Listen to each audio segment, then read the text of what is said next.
welcome to another episode of Anderson AdBreak, a mini podcast series hosted by Maddie and Chelsea and Sam. So I don't know about you guys, but I'm really excited about this episode today. It's going to be all about AI. Mm-hmm. Yes, it will. I'm so excited too. So we're going to be talking to two of our fellow coworkers here at Anderson, Allie Fulmer, who is our associate art director, and then Jenny Moss, who is our senior copywriter here at Anderson. Yeah, so we're going to be testing two AI tools to kind of see if our humans are better than the robots. And I'm just excited to learn more about different AI tools, because I only know about kind of the ones for social and copywriting, but I'm excited to learn more about like how that could help my workflow and speed things up. So at social media marketing world, one of the biggest takeaways that I got was creating AI guidelines for your business, because it's important to be transparent with our clients, and then also just with ourselves, and just saying like, how are we using these tools? Why are we using these tools? And understanding that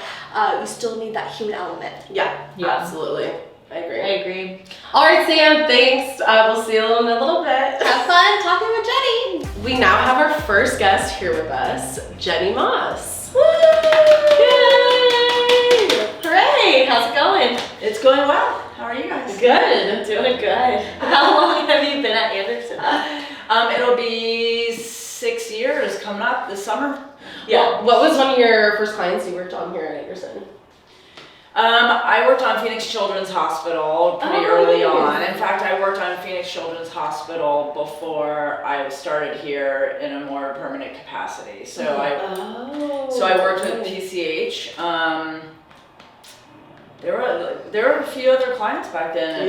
It's been a minute. I know. You're like, oh my gosh, 6 years. I live in Central Phoenix, not far from here, maybe 7-8 minutes away. Yeah.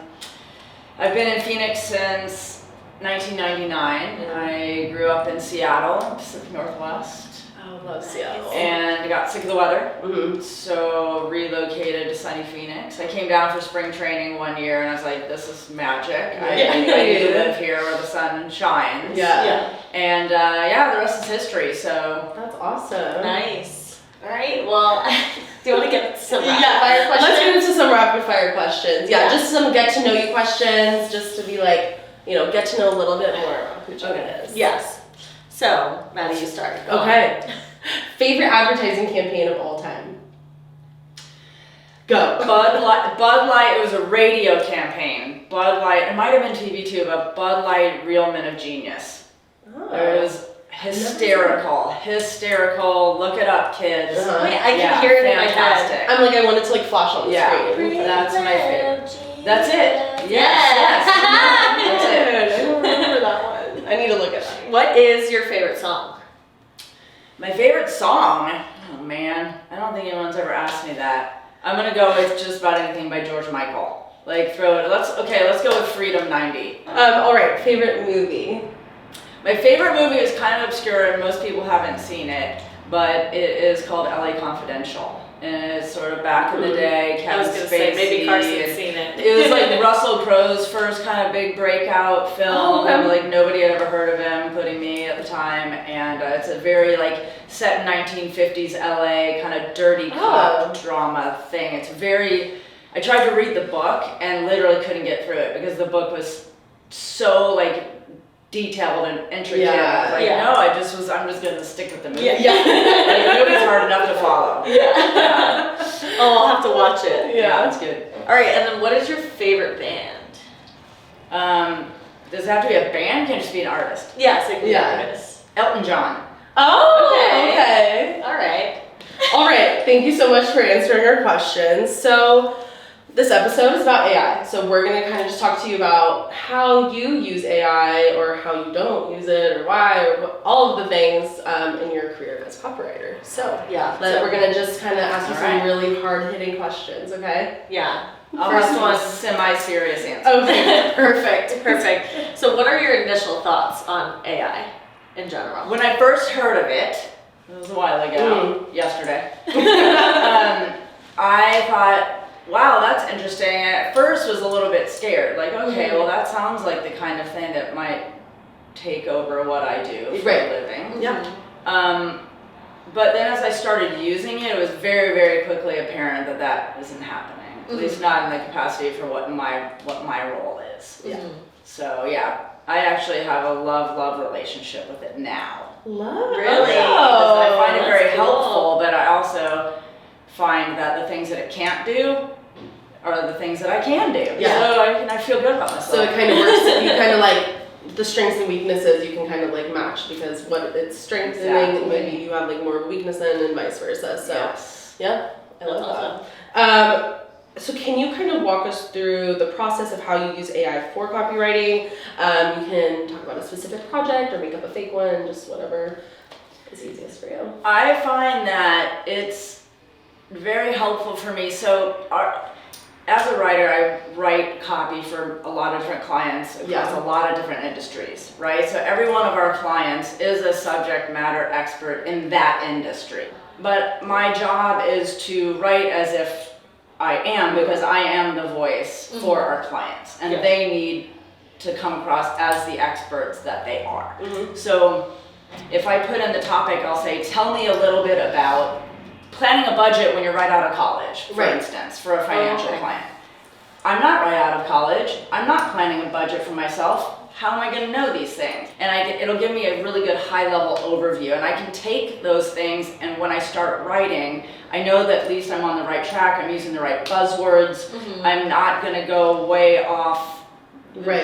Go way off into nowhere, and then that inevitably will lead to a lot of revision. So I find that right out of the gate, what I write the first time is going to be closer to hitting the mark. Like if you guys will do a strategy, right? So I know what the strategy is, but the nitty gritty, the details and the ins and outs, whatever I gleaned from a creative brief, ChatGPT can help augment that with a lot of like background information that it would take me a long time. It would be more time consuming, a lot more cumbersome for me to get all that information that I need to start really putting together the words. That's really interesting because that actually gives me a new perspective, because it's like you're using ChatGPT to just kind of give you an insight to a person or audience that you don't really know about. Right. It's like, okay, I'm not an 18-year-old boy who is a surfer. Like, what do they like? And using AI in that way. So that's a really cool way of like thinking about it too. Is like, so you are a creative strategist because you have to like, do the research and like put it in. You have to get into a lot of different people's heads. Yes. Because that's your audience, and human nature is like not everyone. Like, I'm just not. So like, how do I know what you're thinking? All right. So what would you say are some of the do's and don'ts of using AI for copywriting? I think the do's would be use it for like what I just described. Okay, so it's great for background. It can help you write outlines. So for me, for longer format things, it'll help me with that. But definitely don't ever use it verbatim. It's never going to spit out something that's going to be like a piece of writing that you're going to want to, well, you don't want to plagiarize to begin with. Right. Let's just be clear on that. But it doesn't sound necessarily like a person wrote it a lot of times. You need to take what it gives you and use that to inform the writing as opposed to be the writing. Like, you can't be the writing. It has a very distinctive kind of sound. It's sort of a very detached, unemotional. That's why it's artificial intelligence, right? And so if you take large chunks of it and try to piece it together into at least a piece of marketing communication, it's not going to come across sounding like a person. Like, and you need everything we do, we want people to relate to, right? That's what drives our business. And so we need to, as writers, be really careful not to think this is going to do your job for you, because it's just not. Like, it'll never be able to write taglines or headlines or anything creative. It won't be able to concept. It can't sit in a room with me like I sit with an art director and we ideate. It can't do that. No. And it can't probably look at things like in a holistic perspective. It's like, even when I'm like, some of the bullet points it'll give back will give a specific stat, but it wouldn't have read, like, it doesn't understand the first sentence, putting the context in that it's like something that stat was for something else, and you have to take it. Everything that it gives you with a grain of salt. Yes. So, and it's but again, it can be really helpful, but it can't be the answer. Like, it can't be asked do the job Right. of a writer Right. or anyone in a creative capacity. Yeah. And if copywriters did just start, plagiarizing from AI, they probably wouldn't be so successful, would they? Not at all. Right. No. All right. Okay, so this is a little bit of a longer form question, but so first question is, how do you think AI will affect the copywriting industry, jobs in the future? I think I've thought about this a lot actually, and I think for what we do in a traditional marketing advertising agency sense, I don't think it's ever going to have that big of an impact in terms of, like what I said before, it'll never be able to ideate. It'll never be able to generate creative thought with us. Yes. I think that the place where it may get used more is more in a less creative version of what we do. So I worry about like students, for instance, writing term papers. Okay, so a term paper isn't necessarily creative.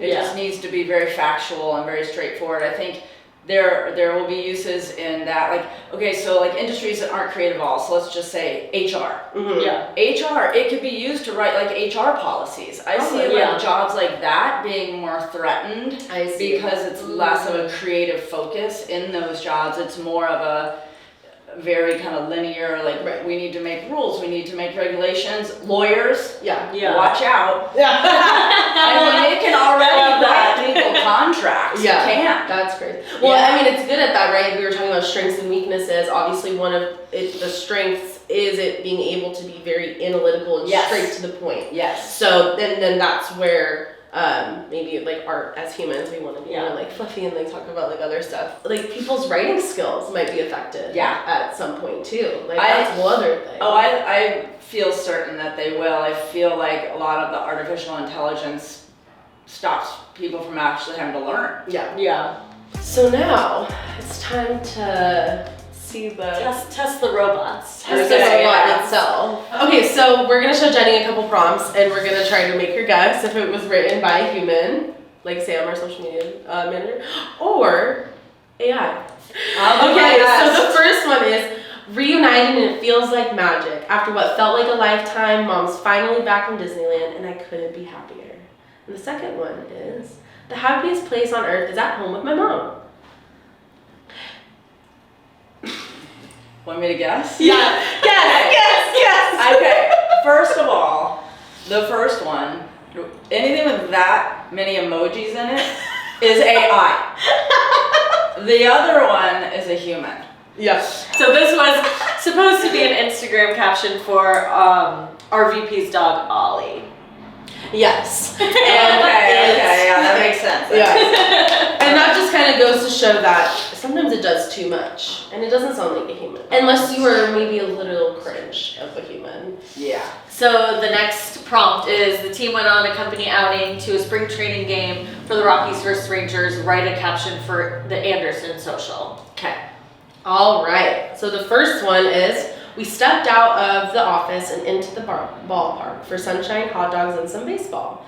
The second one is, how to ball with the squad at the Rockies versus Rangers game. Now I'm thinking about which one of these Sam might have been.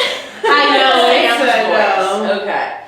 I'm gonna say the one on the left. We stepped out of the office into the ballpark for sunshine, hot dogs, and some baseball is written by a human. Okay.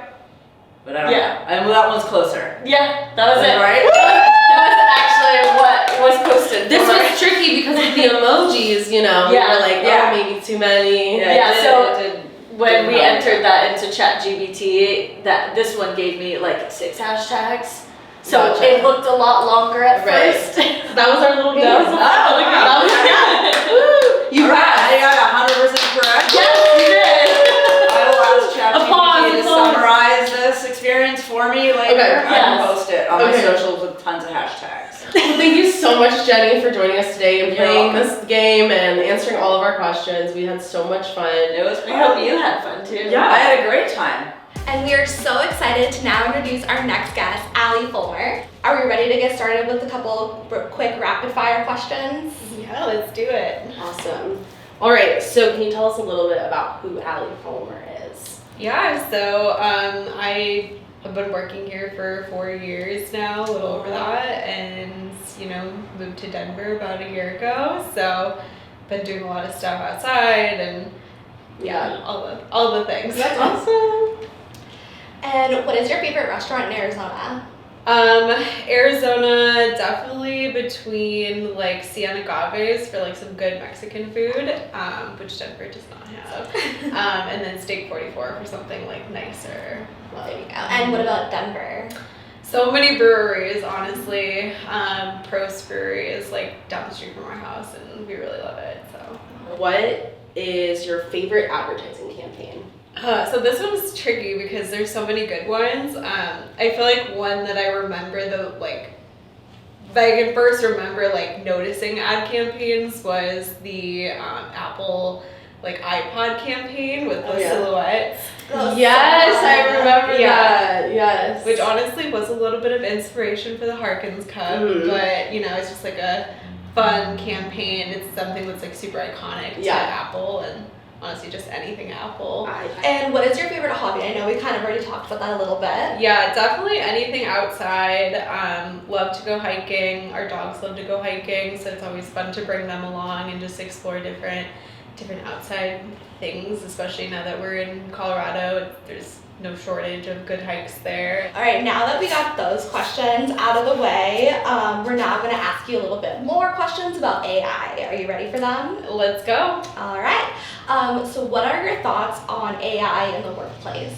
Yeah, so I mean, AI is becoming something that our industry just like can't avoid anymore. It's something that, it's constantly, every single day it's something different, it's something new. So it's definitely something that our industry has to be aware of and keep up with. But yeah, I think it's definitely a tool that is very useful. Obviously there's a lot of like lines we have to toe in using AI, for moral use, essentially. Compliance. Exactly.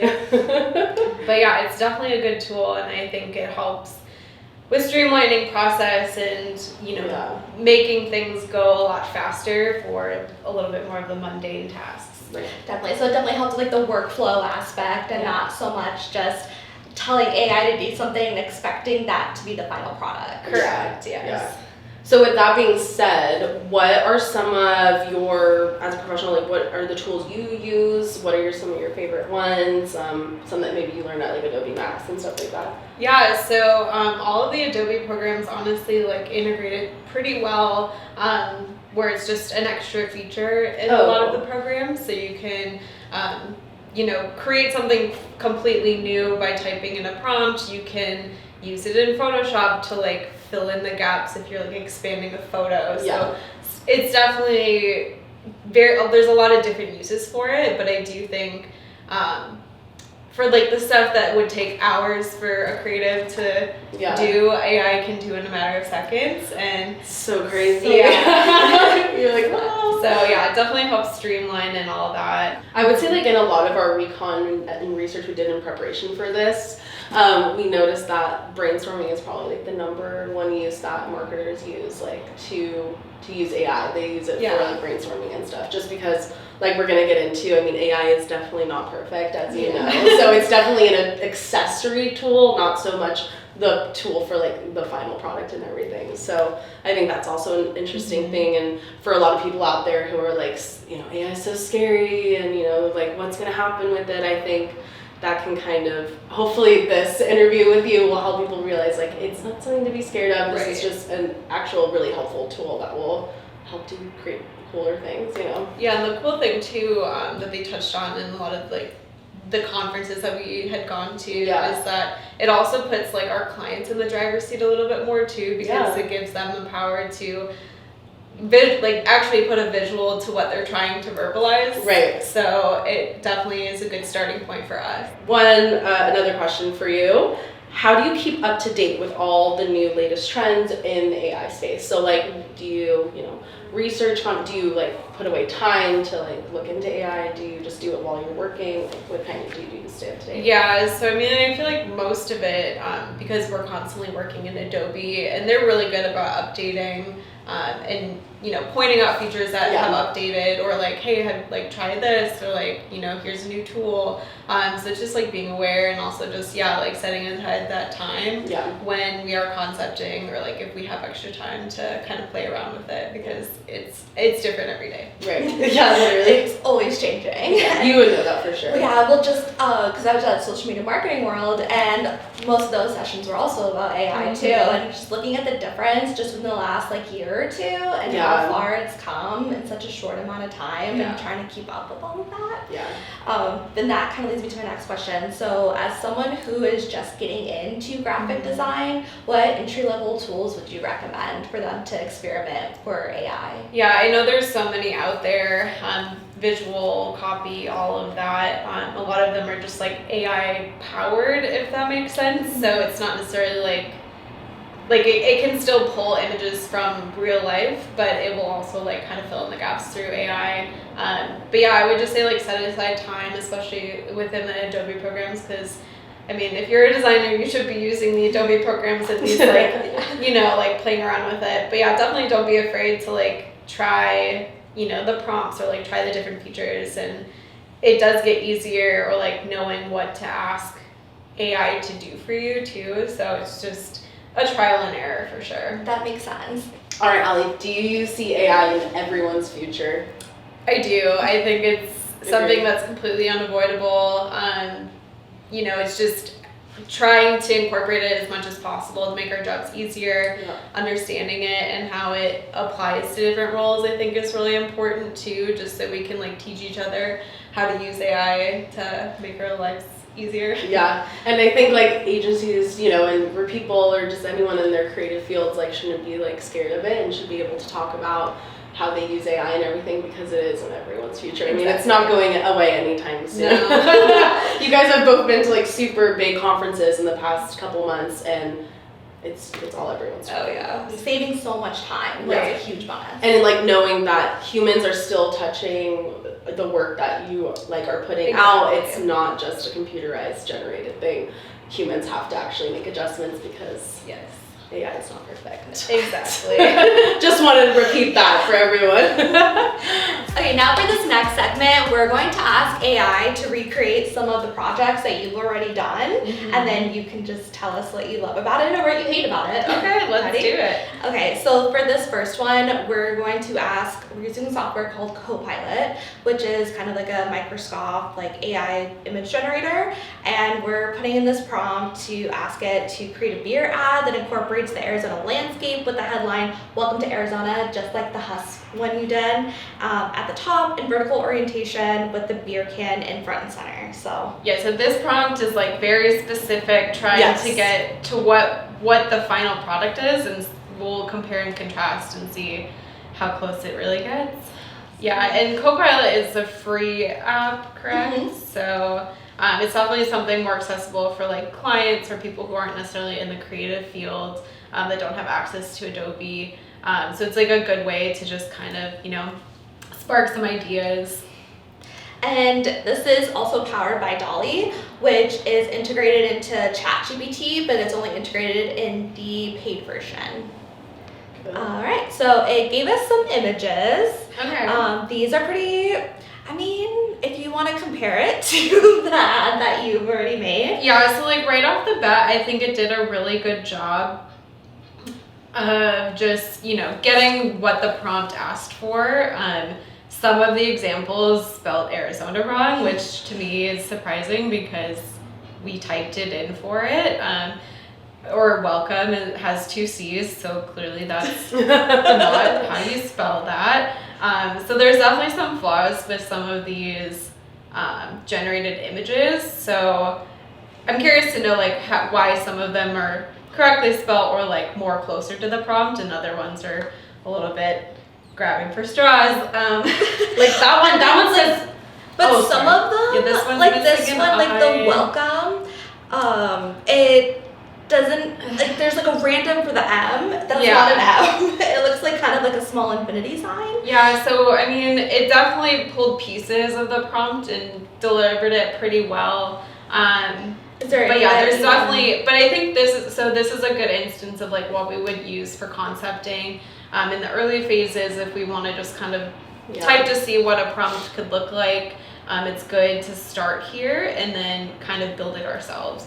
So it more serves as like a roadmap for us, just to, go down those rabbit holes and kind of see what ideas it sparks too. So it's more of a starting point than it seems completely AI it seems created. like, from my perspective, it just seems like it kind of gives you a visual, less so the details, right, that like we're putting in, right, because it just says like welcome on the beer can when it's like a client specific ask for beer, we would never do that. And like, I think there's that whole other aspect too of like these aren't like built out in an actual like platform, right? So like these are just generated images. So if people are like wondering, because in my head, if I saw it, I'd be like, oh, well, why don't you just like smear out the I and move the letters around? But it's like, when you're doing great work for clients, you're not going to take like a PNG and just mush some stuff together off of an AI generated image. And now for this next prompt that we're going to ask it, we kind of hit the refresh on it, and we're going to ask it to now create the Buzzy logo that you made for one of our clients. So this prompt is asking it to create a logo with the name Buzzy that incorporates a lightning bolt between the letter Z, between the Z letters, and using navy and blue as the colors. So let's see what Copilot comes up with. Yeah, so this is definitely like a more scaled back prompt, I would say, compared to the one we just did, where there's a lot going on. There's a lot of like, different elements with like a landscape versus a logo. So it's more, we're looking for something more simple. Yeah. And that is not simple. That is not simple at all. So yeah, it kind of, we played around with this a little bit before, and I think it just gets very excited about everything, and it just tries to throw all of the elements that you ask for together. So excited about the lightning bolt. It loves the lightning. It started to get the lightning bolt in between the Z's. Yeah, and then it just kind of got a little too excited. So Allie, you're going to describe some of the flaws. So besides the lightning bolt, that's very prevalent, what are some other flaws you're noticing with this prompt? Again, the spelling is a little bit not perfect. The first one, the Z graphic that they turned into a lightning bolt, like, goes on top of the logo, so you can't really read it. It gave like icon versions of the logo with just a Z, which we didn't ask for. So it's like, thank you, but no thank you. But yeah, this one, I also feel like all of the logos that it generated are very similar. So when it comes to like using this as a starting point, it's, you would need to do another prompt or like tweak the prompt a bit to try and get something different. What's cool about Copilot is that it does bring up recommendations on what to ask it if you want to change what the first one came up with. But would you use those prompts that they gave you, or would you kind of edit the prompts yourself? Yes, I do think it's helpful for them to ask you. So it is more of a conversational, constantly building on what it first generated, which I think is helpful because it'll ask you do we want to change this? Do we want to change this? So for someone who hasn't done it before or isn't as familiar with how to write a prompt, I think it's really helpful to kind of have those thought starters of like, did you think about this? Like, we can try and tweak. And also I think the auto-populated prompts are probably how it can be better within the program. It's constantly learning, which I know a lot of people think it's like kind of creepy, but it is trying to learn. It's trying to be better. It's trying to like give you those results sooner, which a week from now, this prompt, if you entered it in, it might get it even closer to what you're looking for, which is crazy. And maybe too, it's like maybe you have an idea in your head, but you don't know how to explain it or put it into words. Yeah. So maybe just type it into an image generator and be like, yeah, that is actually similar to what I was going for, but couldn't explain. Right. Yeah. For the clients that don't know what they want until they see it, and then when they see it, they know they don't want that. So it's like, okay, well, you have some idea, you just can't verbalize it. So. Well, thank you so much for being here, Allie. We're so excited that you were able to do this with us while you're here. Yes, it's been awesome getting to talk to you today, and we really appreciate your time. Those interviews were really great. Yeah, no, they were. It was so interesting to hear for both of them. They use AI in different but same. Different but the same ways. Yeah. It's like you're still like creating those prompts to tell AI what you want, and then going back and like editing those prompts, and then kind of just like having the outline. And it was so cool to see Allie in her space and being able to like show us like exactly like how she will differentiate like from the two and like her reasoning behind why. And honestly the same for Jenny too. She's like, well, if there's like hashtags or these types of emojis or like the type of like word you use to describe something, like that's how you can like tell. And I'm like, it's so smart to use that to speed up your workflow, because like think about how much time she can save now. I think that the problem is, and like when we were researching and stuff, like people will fall behind if you don't like start learning now. Not because you're not good if you don't use AI or like you're not smart or whatever. It's just that the workload actually becomes, you can do it faster. Some people like us, we can produce content relatively quickly, whereas other people and other agencies, it takes a little bit longer for them. So I think AI could be a factor in that as well. If you use it correctly. And I don't think AI is going to be taking our jobs anytime soon, No. but it will definitely be assisting our job. Don't forget to like and subscribe to our YouTube channel, and then also follow us on Instagram and Facebook, and stay tuned for more episodes of Anderson AdBreak.